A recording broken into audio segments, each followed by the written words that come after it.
कपड़ा काटने चले हैं। अब हम अपना जौहर लाते हैं। तोहरा का वोट ले तू तो तुरंत भागबा।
चारों पानी बोतल उठता है ना, ये उठता बात बोलकर खाने चले।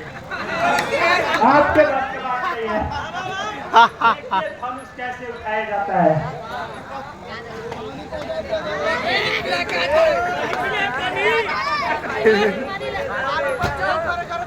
Mineral water.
हम क्या मिलकर उठाते हैं।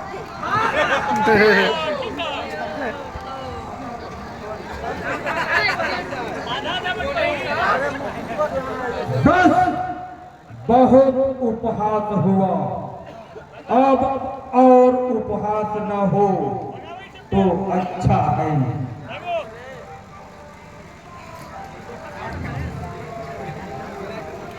इस देश और दीप दीप के बड़े बड़े राजाओं और राजकुमार मेरा प्रण रहकर उस स्वयंवर में आए हैं। मैं ये भी देख रहा हूँ इस सभा में न केवल मानव बल्कि कई देव और दानव भी मनुष्य का रूप धर के आए हैं। अब मुझे बड़े दुख से कहना पड़ता है कि अपने आप को पराक्रमी रणधीर और शूरवीर कहलाने वाले इन सब लोगों के भीड़ में सच्चा वीर एक भी नहीं निकला। सीता जैसी दीप पत्नी महान जस पराक्रम मुल्क रखा था, परंतु इन शूरवीरों में से किसी ने भी एक मूल चुकाने का क्षमता दिखाई नहीं दिया। इस शिव धनुष को झुकाने या चाप चढ़ाने की बात तो दूर, कोई उसे हिला भी नहीं सका। अगर ये मुझे ऐसा पता होता तो ऐसा प्रण ठान कर अपनी जगहसाई न करता। आज मेरे दुख निराशा का कोई परिवार नहीं। अगर मैं ये प्रतिज्ञा तोड़ दूं तो कुल का कलंकित कहलाऊंगा, पूर्वजों की संस्कृति नष्ट करूं और मैं अपना प्रण रखूं तो मेरी पुत्री आजीवन कुंवारी रहेगी। उसका जीवन विफल करने का पाप मेरे सिर चढ़ेगा। आज निराशा के अथाह सागर में डूबते हुए मुझे चारों का पुरुष ही दिखाई दे रहे हैं।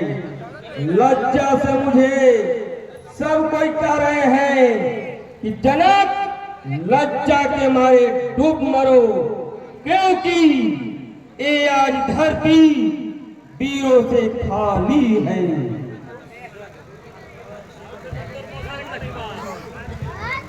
बस महाराज बस, यही रघुवंश जहाँ कौन होई तही समाज कहू न कोई, कहीं जैसे अनुचित बानी विद्वान रघुकुल मन जानी।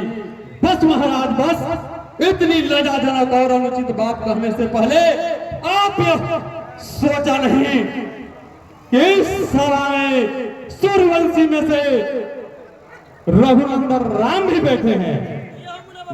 महाराज जनक, जिस सभा में रघुवंशियों में से एक हो, एक भी बैठा हो, उस सभा में इस तरह का बात करने का कोई साहस नहीं करता। और आप तो रघुनंदन के सामने वीरता की चुनौती दे रहे हैं। आप इसका परिणाम जानते हैं? मुझे मेरी भैया की कसम, सौगंध, मेरे गुरुवर आज्ञा दे तो यह पुरानी धनुष का है। मैं पूरे ब्रह्मांड को गेंद की समय उछालकर और इस तरह पटकूं कि टुकड़े टुकड़े हो जाए। मैं धौलागिरी पर्वत को नदी के समान तोड़ सकता हूं। तो तक जंजबी, तो प्रताप बलनाथ, जो न प्रभु पद शपथ, धैर्य करो धनभात। हे नाथ, आपके चरणों के प्रताप के बल से बरसाती छते की तरह मैं धनुष को तोड़ दूं। ऐसा न करूं तो मैं आपकी चरणों की सौगंध, मैं यह धनुष को कभी हाथ न लगाऊंगा।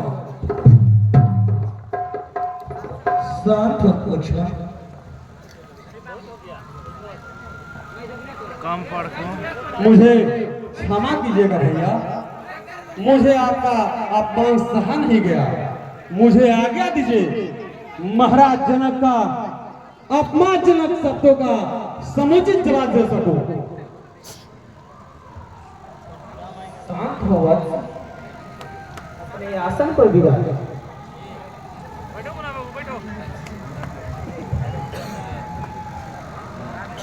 किसी को अपमान करने का मेरा विचार नहीं। घोर निराश के कारण उद्गार फूट पड़ी। यदि किसी को अवहेलना हुई हो तो मुझे क्षमा करें।